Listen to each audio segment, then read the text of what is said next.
안녕하세요. 위기의 개혁신당 돌파구를 찾으려 하는 품위지켜의 권수석 김선수입니다. 일단 녹음 기준으로 오늘까지가 이 허은하 조대원 당원 소환제 마지막 날인데 이제 좀 곧 정상화가 될 것 같으십니까? 네, 당원 소환 첫날 80%가 넘는 당원들이 이제 투표에 참여한 것만 보더라도 지금 얼마나 개혁신당 당원들이 지금 이 상황을 엄중하게 바라보고 있는지 알 수 있었습니다.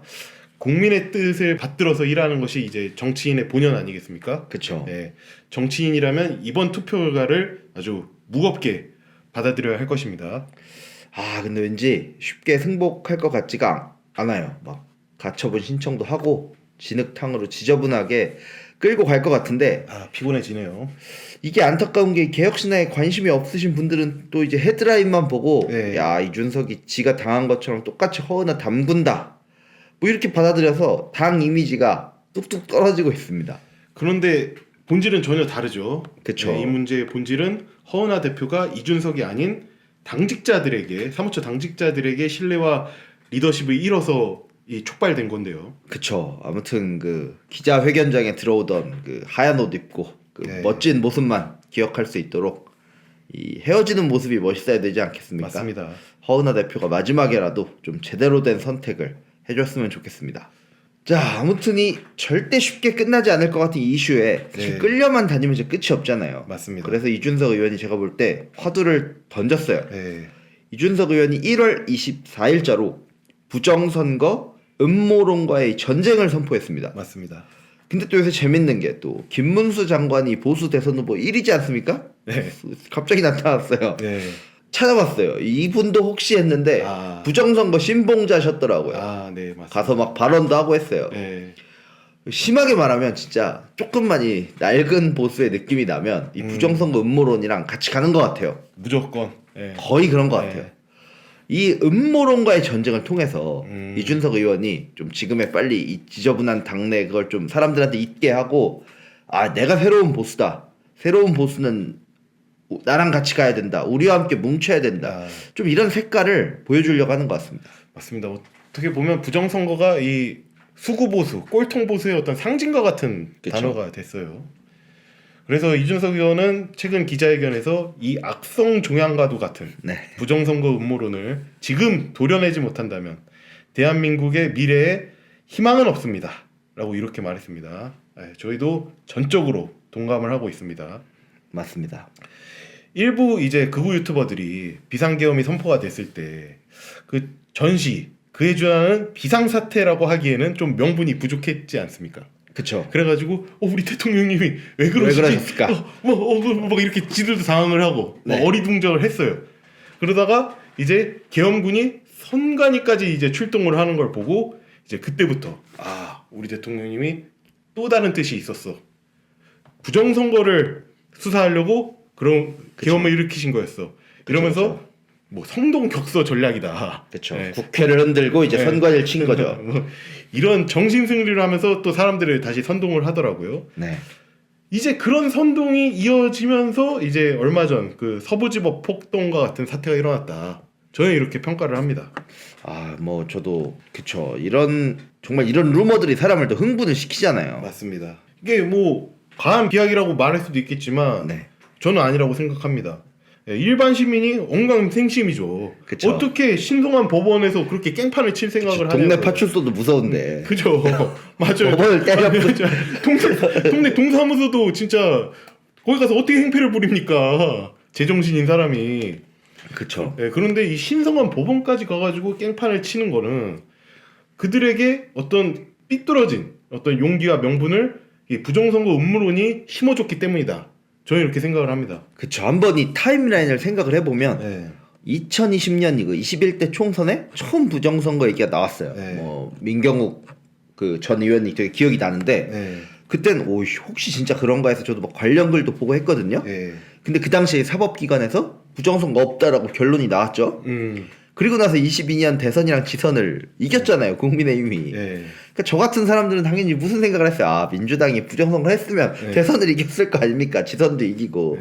이 부정선거는 없구나 라는 그런 생각을 했었죠. 저희는 당연히. 아무리 그래도 아무리 티가 날 거라고 생각을 해도 어떻게든 대선을 이기고 봐야 되지 않습니까? 만약 그쵸. 부정선거를 획책하는 세력이라면. 그쵸. 네. 그런데 이 대선을 두고 이제 하는 얘기가 네. 이제 대선은 황교안이 저번에 이제 정치 시그널에서 말하던데 원래 7% 10% 차이로 이길 걸 0.74%밖에 못 이겼다 부정선거 때문에. 그쵸. 아니 고작 그 0.74 못 뒤집겠습니까? 만약에 7에서 10을 0.74로 바꾸는데 그 0.74를 못 뒤집겠냐고요. 뭐 이제 이러다 보니까 네. 이제 뭐 저희 같이 생각하는 사람들은 부정선거 주장하는 뭐 민경욱, 황교안 같은 분들 보면 진짜 왜 저러시나 하는 생각을 하고 네. 이제 보게 되죠. 네. 근데 정말 이거 다 철진한 담론이 되고 있었는데 다시 불을 지핀 건 전 이거 분명하다고 생각하는데 계엄 이후에 아까 봤듯이 그 윤석열 정부에서 명분으로 네. 부정선거 꺼내오지 않았습니까? 그죠. 그 이게 되게 황당한 계엄 때문에 당황한 지지자한테 되게 매력적인 떡밥을 준 거예요. 네.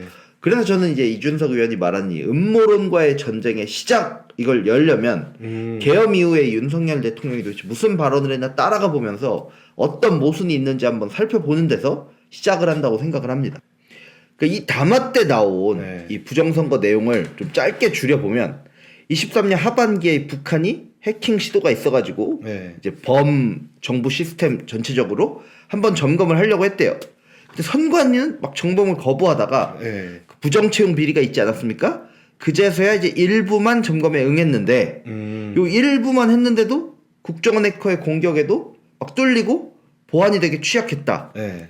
그래서 이제 작년 총선 22대 총선에 앞서서 좀 개선을 해달라 했지만 제대로 했는지 알 수 없다. 따라서 이번에 계엄을 제대로 하고 국방장관한테 한번 선관위 시스템을 점검해달라 지시를 했다는 겁니다. 여기까지만 보면 이제 진짜 네. 슬슬 빠져들어요. 맞습니다.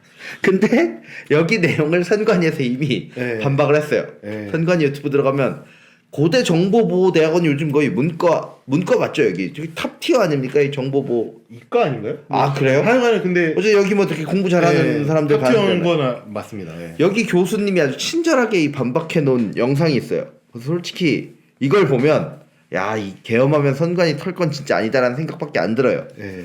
근데 아까 말했듯이 이제 저희 같은 일반 시민들이 담화를 처음 들으면 이상한데라는 생각이 들고 가장 이런 생각이 드는 부분 중 두 가지가 첫 번째 그 선관위가 계속 점검을 거부했다는 부분이랑 두 번째 이 국정원 해커의 공격에도 뚫릴 정도로 보안이 취약하다. 이건 딱 귀에 들어오지 않습니까? 그죠. 딱하죠. 그쵸, 처음 그쵸. 들어보면. 우선 첫 번째부터 저희가 좀 반박을 해보자면, 네.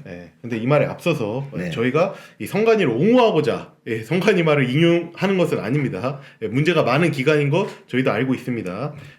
24년에 이제 직원 자녀들 부정 채용 비리로 아주 나라를 떠들썩하게 하지 않았습니까? 괜찮은 직장인가 봐요. 네. 그런데 이 부정 채용에 대해서 또 한마디 하자면 네. 최근에 이제 부정선거 음모론 전도사로 데뷔하신 분이 있지 않습니까? 이 전한길 강사. 네. 이분이 이제 1월 25일 여의도 집회에서 부정 채용된 직원이 1,200명인 것처럼 그죠, 말을 그렇게 하더라고요. 말을 했죠. 네. 1200명이나 부정하게 들어갔다고. 네. 근데 1,200명이 부정 채용이 된 게 아니라 네. 규정 위반이 1,200여 건이라는 겁니다. 한 명을 부정 채용하는 데 있어서 네. 규정 위반이 몇백 건이 나올 수도 있는 거거든요. 맞죠. 네. 그래서 감사 결과 이제 특혜가 의심되는 9건을 확인을 해서 이제 관련자 27명을 대검찰청에 수사를 요청한 거예요. 네. 감사 결과는. 네. 즉 그러니까 9명의 부정 채용이 있었던 거죠. 네. 그렇죠. 아무튼 뭐 선관위 문제 많은 기관입니다. 네. 옹호하고자 하는 거 절대 아닙니다. 다만 이제 사건을 제대로 보자 뭐 이런 취지입니다. 그렇죠. 본론으로 들어와서 이제 선관위는 이제 점검을 계속 거부했다라는 어떤 대통령의 말에 대해서 이렇게 반박을 해요. 네. 선관위 전산 시스템이 이제 법률상의 주요 정보 통신 시설로 지정이 돼 있어서 이미 정기적으로 점검을 받고 있다. 이렇게 반박을 했고 그리고 윤석열 말대로라면 23년 하반기에 이제 해킹 시도가 있었다고 말을 했잖아요. 북한 해킹 시도가. 그렇죠. 그런데 국정원, 선관위, 인터넷진흥원이 그 아까 해킹이 발견됐다는 그 문제의 그 보안 점검. 보안 점검이 23년 7월 17일입니다. 그쵸. 이때 합동 보안 점검을 했어요. 그렇죠. 윤석열 말대로면 아무리 빨라야 해킹 시도가 7월 1일 아니겠습니까? 23년 맞습니다. 7월 1일 하반기에 있었다고 하니까 그러면 17일에 보안 점검을 한 거면 거의 터지자마자 응한 거 아닙니까? 그쵸. 예. 사실관계도 이렇게 묘하게 틀어가지고 네네. 예, 담화를 발표하고 있습니다. 그러니까 사실 뭐 선관위가 막 대단히 무슨 뭐 아주 용가리 통뼈 같은 조직이라 점검 감사 거부하고 버텼다고는 그럼 채용 비리 감사는 왜 받겠습니까? 그쵸. 예. 못 볼 것 같아요. 그리고 약간 또 이제 채용 비리가 있으니까 이게 살짝 엮으면은 네. 그렇게 보이잖아요. 되게 막 불법적인 음모가 막 자행되는 조직이다. 네. 이런 느낌을 주려고 이 담화 자체가 좀 기획이 된 것 같아. 그런 생각이 좀 들어요. 예. 그리고 이제 국정원 해커가 되게 손쉽게 해킹에 성공했다는 것도 비약이 있습니다. 이게 선관위에서 소스 코드, 예. 그 프로그램에 대한 코드겠죠. 관리자 계정, 그 관리자 권한을 갖고 있는 우리 뭐 슈퍼 계정, 여기다가 시스템이 어떻게 되는지 구조도까지 다 알려주고 한 해킹 시도래요. 그래서 처음에는 관제실에서 차단을 했어요. 정상적으로 이상한 시도가 있다. 그랬더니 야 우리 이거 해킹 테스트를 해봐야 되니까 차단 좀 풀어줘라 하고 툴까지 설치를 했다고 합니다. 쉽게 말하면 이게 저도 뭐 보안 전문가는 아니지만 여기 나온 내용들을 한번 생각을 해보면 어떻게 보면 이제 우리가 어떤 집을 한번 안전한지 테스트를 해보려고 그래. 근데 아까 뭐 계정도 알려주고 코드도 까줬다며요. 시스템 구조도도 보여주고 이러면 집에 구조도 주고 비번도 알려주고 야 일단 들어와봐. 내가 근데 돈 숨겨놨는데 한번 찾아서 훔쳐가봐. 또 잘 찾는 거야. 아 문제가 있지. 그래서 아까 뭐 지적사항 많이 했고 선관위 바꿨대잖아요. 근데 이걸 가지고 야 너네 집은 털기 너무 쉬워. 아니 비번을 알려줬잖아. 비번을 몰랐으면 이렇게 못 들어왔겠지. 아까 관제실에서 뭐 막았다며요. 첫 시도는. 그 이거를 가지고 막 아주요 선관위는 뭐 보안이 위험하고 마치 좀만 맘먹으면 뭐 투표수를 바꿀 수 있을 정도로 시스템을 호도하는 거는 이거는 좀 너무 과장된 거죠. 그러니까 도둑이 들 수도 있는데 그쵸. 왜 집에 있는 모든 물건에 보안 장치를 설치하지 않았냐? 뭐 거의 그 수준인 거네요. 그쵸, 그쵸. 이제 이 정도의 논리 가지고 이제 어설프게 부정선거의 존재를 주장을 하면은 토론회에서 이제 이준석 의원한테 이제 기싸대기 맞고 이제 쫓겨날 수도 있을 것 같거든요. 더 확실한 증거를 좀 가져와야 될 것 같습니다. 그래서 다만 마지막에 대통령은 24년 4월 총선을 앞두고 이제 아까 보안 점검에서 나타난 문제 있는 부분에 개선을 요구했다고 합니다. 네네. 근데 제대로 개선이 되었는지 알 수가 없었다. 네.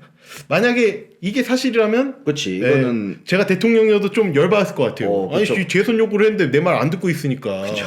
그렇다고 계엄을 일으킬 만한 그 이유는 되나? 그거는 좀 별개의 문제지만은 하여간 그래서 계엄을 일으킨 거예요. 개선 요구를 했는데 안 들은 것 같으니까. 네. 근데 중앙선관위 반박 보도자료에 따르면 제22대 국회의원 선거 실시 전에 정당 창간인 입회하에, 그러니까 여당 야당 뭐 국민의힘 더불어민주당 창간인의 입회하에 두 차례에 걸쳐 국정원과 합동으로 이행영부 현장 점검을 시행했다고 합니다.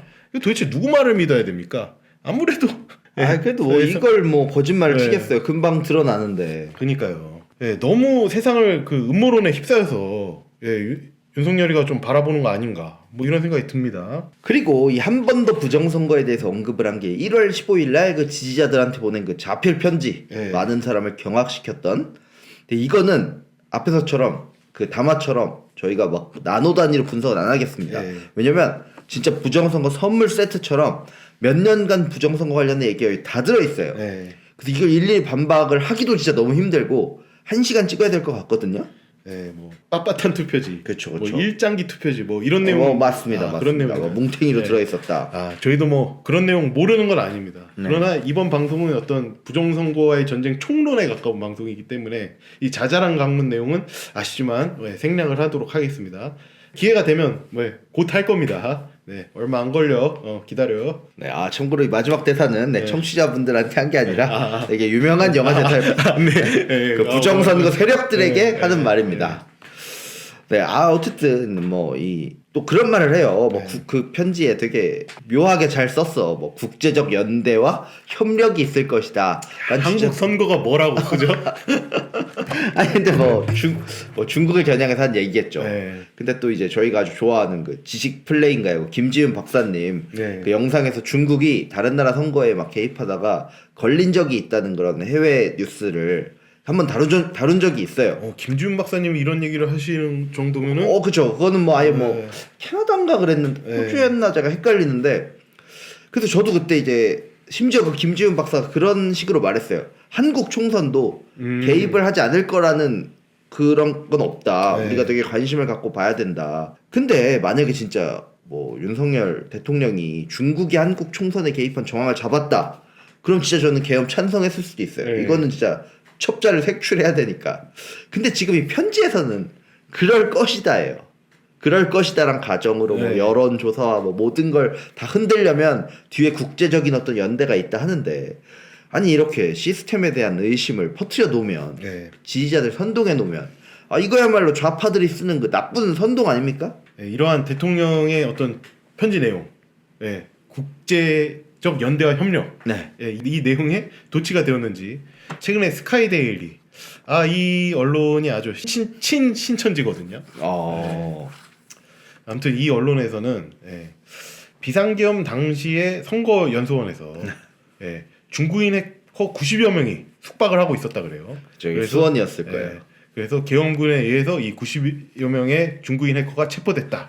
뭐 이런 보도를 하기도 했습니다. 네네. 이 보도가 또다시 이제 부정선거론자들을 자극을 해가지고 음론이 들불처럼 이제 퍼지는 걸 제가 인터넷상에서 목격을 했는데, 어이가 없는 건 그 기사 사진에 쓰인 그 체포된 중국인들 사진이 2016년에 불법 조업을 하다가 체포된 그 중국 선원들 사진이었거든요. 네네. 이 사진 한번 보십시오.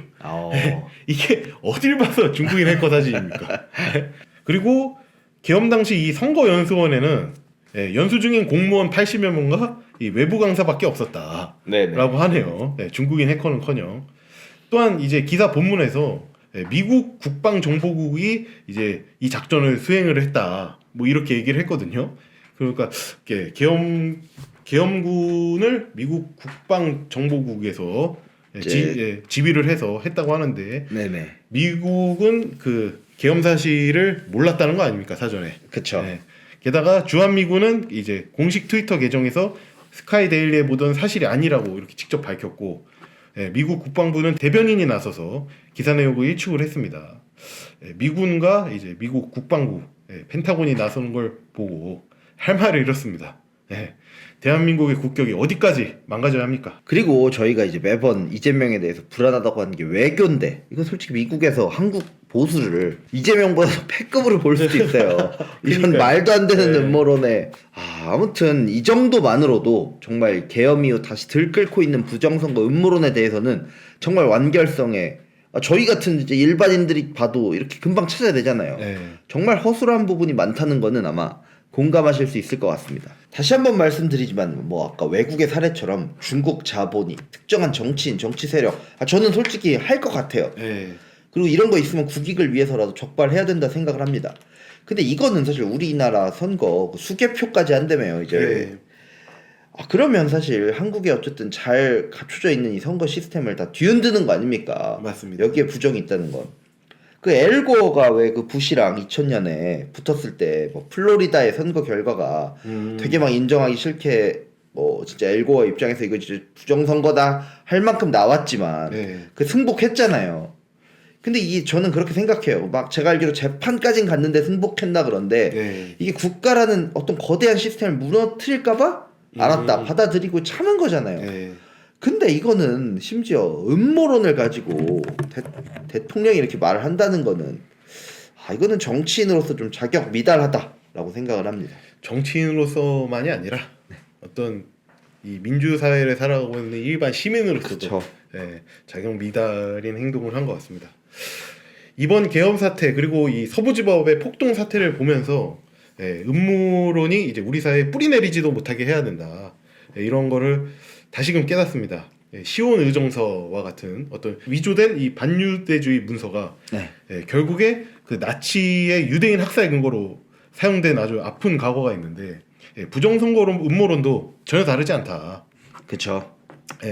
이번에는 이제 법원의 일부 시설이 공격받는 걸로 끝났지만, 이 음모론이 계속 자라나게 두다 보면은 이제 공격의 대상이 이제 저희와 같은 구독자분님들과 같은 어떤 선량한 시민들의 안방이 될 수도 있다. 거기까지 그 폭도들의 공격이 미칠 수 있다. 저는 이렇게 생각을 합니다. 아무튼 이제 투기장을 열었으니까 좀 파급력 있고 강한 상대가 솔직히 왔으면 좋겠습니다. 개인적으로는 갑자기 보수 스피커로 활발하게 활동을 하고 있는 전한길 강사가 네. 이 부정선거 토론에 상대로 왔으면 좋겠어요. 그래서 흥행에 성공하면 당연히 이제 긍정적인 그 뉴스가- 선관위 비판 영상이 그 조회수가 300만이 찍히더라고요. 아, 진짜요? 이제 이준석 의원하고 토론하면은 한 500만 찍힐 것 같은데. 그래가지고 좀 이제 음모론과 네. 반지성주의의 거리를 두는 진짜 보수 세력이 개혁신당이다. 다시 이런 좀 긍정적인 이미지를 만들어갔으면 좋겠습니다. 그런데 뭐 하여간 전한길이든 황교안이든 이준석 의원의 그 상대가 되겠습니까? 그렇죠. 예. 아무튼 뭐 그분들의 그게 신념이라면 이준석이 제안한 그 토론에 좀 나서 주시길 바랍니다. 예, 이준석의 제안에 응해가지고 본인이 하고 싶은 말을 그 극우 유튜버 시청자들이 아니라 일반 국민 앞에서 마음껏 한번 떠들어 보시길 바랍니다. 근데 사실 이렇게 말은 하면서도 걱정이 되는 게 지금 개혁신당 진짜 위기고 네. 나름의 진짜 킬러 콘텐츠로 지금 이준석이 꺼내든 것 같은데 네.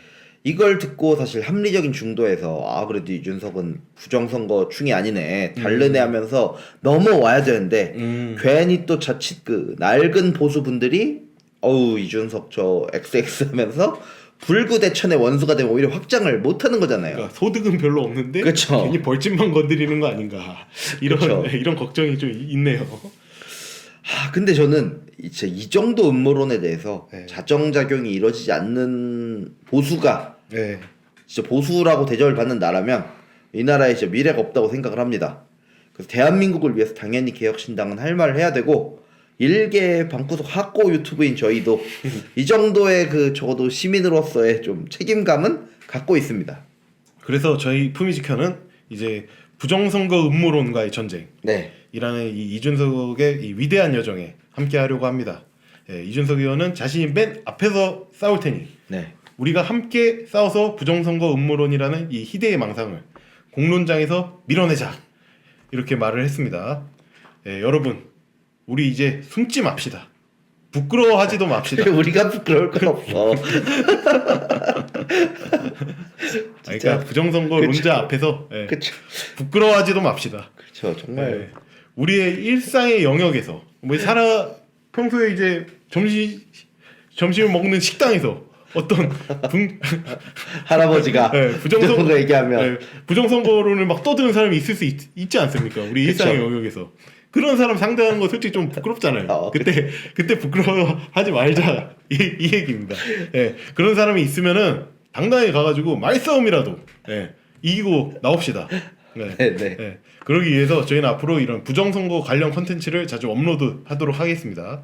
이번 영상이 총론이었다면 이제 이어질 영상들은 이제 빳빳한 선거지, 일장기 선거지, 뭐 그쵸. 이런 강론이 될 것 같습니다. 지금까지 이준석이 열은 이 위대한 성전에 기꺼이 함께하길 원하는 품위지켜의 김선수 권수석이었습니다. 감사합니다. 감사합니다.